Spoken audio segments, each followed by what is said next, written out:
বন্ধু বান্ধৱীসকল আপোনালোক সকলোকে লাৰ্ণ উইথ টিনাৰ চেনেললৈ স্বাগতম জনাইছোঁ। আজিৰ ভিডিঅ'টোত আমি সাধাৰণতে আলোচনা কৰিব গৈ আছোঁ লজিকেল ৰিজনিঙৰ এটা পাৰ্ট নাম্বাৰ ছিৰিজৰ বিষয়ে। নাম্বাৰ ছিৰিজৰ কুৱেশ্যনবিলাক সাধাৰণতে SSC, আছাম পুলিচ, ADRE এনেকুৱা ধৰণৰ এক্সামবিলাকত সঘনাই অহা দেখিবলৈ পোৱা গৈছে। গতিকে নাম্বাৰ ছিৰিজৰ কুৱেশ্যনবিলাক ইম্পৰ্টেণ্ট বুলি ভাবি আজি মই এই ভিডিঅ'টো আপোনালোকৰ মাজলৈ লৈ আহিছোঁ। তেন্তে বলক দেৰি নকৰি আজিৰ ভিডিঅ'টো আৰম্ভ কৰোঁ। আজি আমাৰ প্ৰথম কুৱেশ্যনটো হৈছে এডিশ্যন কুৱেশ্যন, যিটো এডিশ্যন বুলি ক'লে সৰুৰ পৰা ডাঙৰলৈ থাকে। ইয়াত প্ৰথমে আছে 2, 5, 10, 17, 26, 37, 50। কুৱেশ্যন মাৰ্কত যিটো মান আছে সেইটো আমি ইয়াত নিৰ্বাচন কৰি উলিয়াব লাগিব। অপশ্যনত দিয়া গৈছে option A 50, option B 55, option C 65, option D হৈছে 75। বলক তেন্তে আমি দেৰি নকৰি ইয়াৰ শুদ্ধ উত্তৰটো বিচাৰিবলৈ চেষ্টা কৰোঁ। দিয়া গৈছে 2ৰ পাছত 5 আছে, যিহেতু ইয়াৰ 2ৰ পৰা 5লৈ যাওঁতে ডিফাৰেঞ্চ 3 পোৱা গৈছে।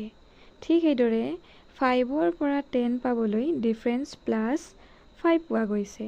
ঠিক সেইদৰে 10ৰ পৰা 17 পাবলৈ কিমান ডিফাৰেঞ্চ পোৱা গৈছে?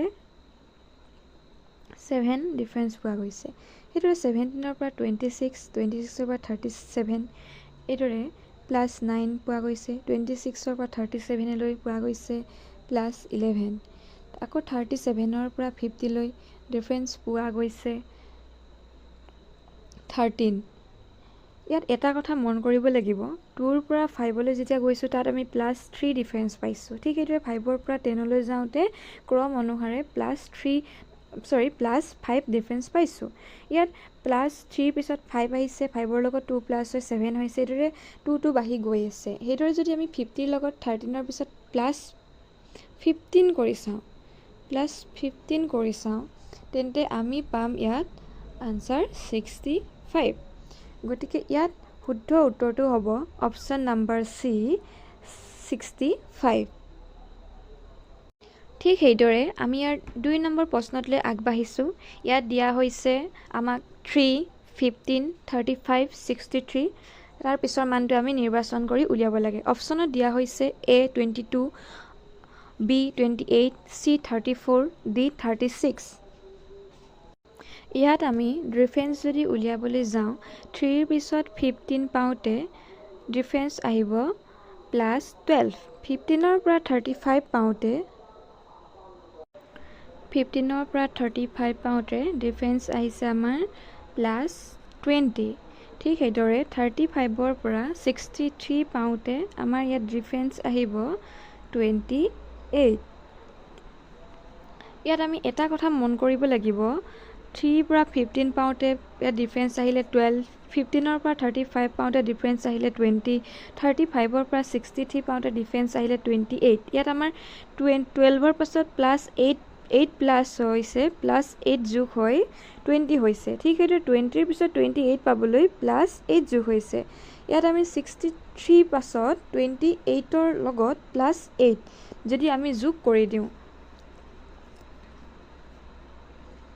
28ৰ পিছত +8 প্লাছ কৰিলে আমি পাম 36। সেই 36ৰ লগত আমি যদি +63 কৰি দিওঁ তেন্তে আমি পাম 99।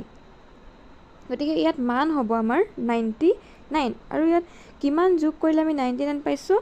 অপশ্যন নম্বৰ D 36 যোগ কৰিলে আমি ইয়াত শুদ্ধ উত্তৰটো পাবলৈ সক্ষম হৈছোঁ। ঠিক সেইদৰে বলক আমি ইয়াৰ পৰৱৰ্তী প্ৰশ্নটোলৈ আগবাঢ়োঁ।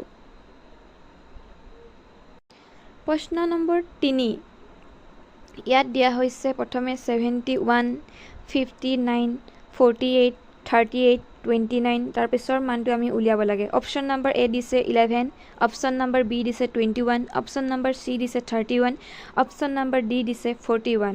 ইয়াত প্ৰথমে আমি ডিফাৰেঞ্চটো যদি উলিয়াবলৈ চেষ্টা কৰোঁ, 71ৰ পৰা 59 পাবলৈ কিমান ডিফাৰেঞ্চ আহিছে? ইয়াত -12 ডিফাৰেঞ্চ আহিছে। ঠিক সেইদৰে 59ৰ পৰা 48 পাবলৈ ইয়াত ডিফাৰেঞ্চ আহিছে -11।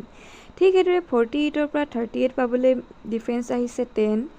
38ৰ পৰা 29 পাবলৈ ডিফাৰেঞ্চ আহিছে -9। ঠিক সেইদৰে আমাৰ 12 এটা কথা যদি আমি মন কৰোঁ 12ৰ পৰা -1 আহিছে, তাৰপিছত আহিছে 11ৰ পৰা -1 হৈ 10 আহিছে, 10ৰ পৰা -1 হৈ 9 আহিছে। ঠিক সেইদৰে আমি একেটা পদ্ধতি যদি ক্ৰম অনুসাৰে গৈ থাকোঁ তে -8 যদি কৰোঁ, 1 মাইনাছ কৰিলে আমি 9ৰ পৰা 1 মাইনাছ কৰিলে 8 পাম। তেন্তে আমি ইয়াত যদি আমি 29ৰ পাছৰ মানটো উলিয়াবলৈ আমি ইয়াত 9ৰ পাছত -8 কৰি দিওঁ। যদি আমি ইয়াত -8 কৰি দিওঁ তেন্তে আমি ইয়াত পাম 21। গতিকে ইয়াৰ শুদ্ধ উত্তৰটো হৈছে অপশ্যন নম্বৰ বি 21। আমি 4 নম্বৰ প্ৰশ্নলৈ আগবাঢ়িছোঁ। ইয়াত দিছে 89, 55, 34, 21 কুৱেশ্যন মাৰ্ক, তাৰ পাছত আছে 8, 5, 3। ইয়াত অপশ্যন এ দিয়া হৈছে 4, অপশ্যন বি দিয়া হৈছে 8, অপশ্যন চি দিয়া হৈছে 13, অপশ্যন ডি দিয়া হৈছে 16। ইয়াত আমি সঠিক উত্তৰটো বাছি উলিয়াব লাগিব। 89ৰ পৰা 55লৈ ডিফাৰেঞ্চ হৈছে -34। ঠিক সেইদৰে 55ৰ পৰা 34লৈ ডিফাৰেঞ্চ হৈছে -21। 34ৰ পৰা আকৌ 21 পাবলৈ ডিফাৰেঞ্চ হৈছে -13। ইয়াত যিহেতু কুৱেশ্যন মাৰ্ক দিয়া হৈছে এই মানটো আমাৰ লগত নাই, তেন্তে আমি তাৰ পাছৰ মানটোলৈ আগবাঢ়িছোঁ। 8 - 5 ইয়াত হৈছে -5।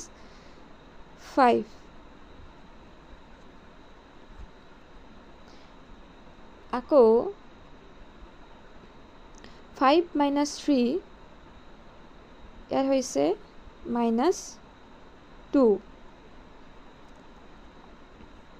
ইয়াত আমি এটা কথা মন কৰিব লাগিব, 89ৰ পৰা 55 মাইনাছ কৰি আমি 34 পাইছোঁ।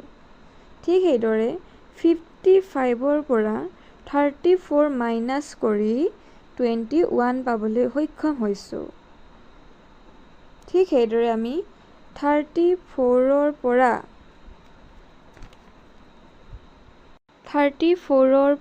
21 মাইনাছ কৰিলে আমি পাওঁ 13। গতিকে ইয়াত মান হ'ব 13। আকৌ 13ৰ পৰা 8 মাইনাছ কৰিলে আমি আকৌ 5 পাওঁ। তেন্তে ইয়াত শুদ্ধ উত্তৰটো হ'ব অপশ্যন নম্বৰ চি 13।